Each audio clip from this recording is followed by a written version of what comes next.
À celui qui croirait que la jungle est chaos, extériorité rebelle et sauvage, longue confusion de la clandestinité, il faut opposer un démenti sévère. Entrer dans un camp, c'est bien pénétrer une structure, c'est se retrouver dans un dedans qui a ses propres règles, ses îlots de culture. Vous diriez que votre travail artistique, vous le concevez au fond comme une manière de documenter une réalité qui est sursignifiée peut-être par ailleurs médiatiquement. C'est parce que dans l'une des pièces que vous montrez, il y a le terme de compte rendu du démantèlement de Calais. Donc au fond, voilà, dans le compte rendu, il y a à la fois l'idée de peut-être d'établir un rapport sur un point mouvant du réel et en même temps de rendre des comptes à une société. Est-ce que l'art doit aller vers cette dimension du document? Est-ce qu'il y a une dimension activiste même de l'artiste? Comment vous situez-vous par rapport à cela? Moi, j'avais fait de la photographie documentaire, c'est-à-dire j'ai vraiment décidé de la placer dans le champ de la pratique artistique parce que j'y voyais un champ d'une très grande liberté au niveau à la fois des formes qui peuvent être utilisées, mais également bien sûr des pratiques et des contenus des photographies ou des œuvres. Donc moi, ça n'a jamais fait aucun doute en fait de placer la photographie dans le champ de l'art, c'est-à-dire des musées, des galeries, des centres d'art.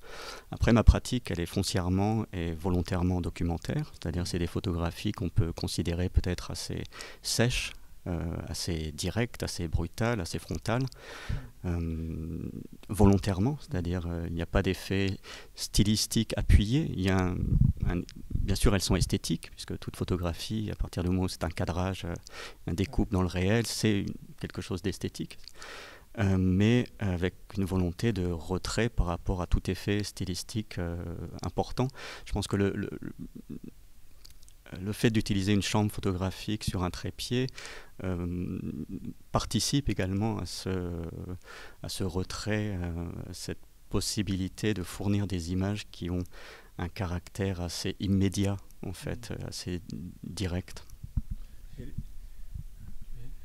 Je voulais juste ajouter quelque chose. Dans cette série, il y a quand même un artiste qui choisit les photos. Comment vous choisissez les photos et du coup, quelles sont celles qui sont autorisées quelque part à être dans la série et celles que vous mettez de côté? Là, je vais vous décevoir beaucoup, en fait. C'est-à-dire que moi, je fais très peu de sélection, en fait. C'est-à-dire qu'après, il y a bien évidemment peut-être une ou deux images que je ne garde pas pour des questions qui peuvent être soit essentiellement techniques, vraiment des images sous-exposées, ratées techniquement, ou bien parce que je sens qu'elle fait un peu double emploi avec une autre.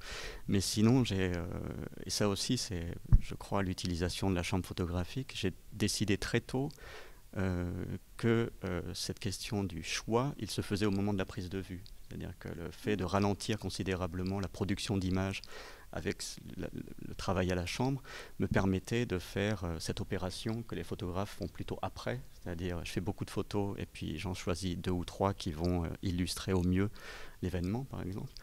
Moi, cette opération-là, je la fais au moment de la prise de vue ou même avant la prise de vue, en amont. C'est-à-dire qu'à Calais, je passe la majeure partie de mon temps à simplement me promener, à faire très peu de photos, en fait. Et par jour, si j'en fais 2, c'est le maximum. Donc après, pour moi, elles ont la même... il y en a bien sûr des plus réussis que d'autres. Alors là aussi, qu'est-ce que ça veut dire, plus réussi? Est-ce que c'est esthétiquement, au niveau de l'information, au niveau de tout ce qui est du contenu, ou au contraire, au niveau des formes? Il y en a des plus réussies que d'autres, mais pour moi, elles ont la même réussite. C'est-à-dire qu'elles ont toutes les mêmes raisons d'exister, parce qu'elles font partie de ce moment passé et vécu à Calais. Donc il n'y a strictement aucun choix après.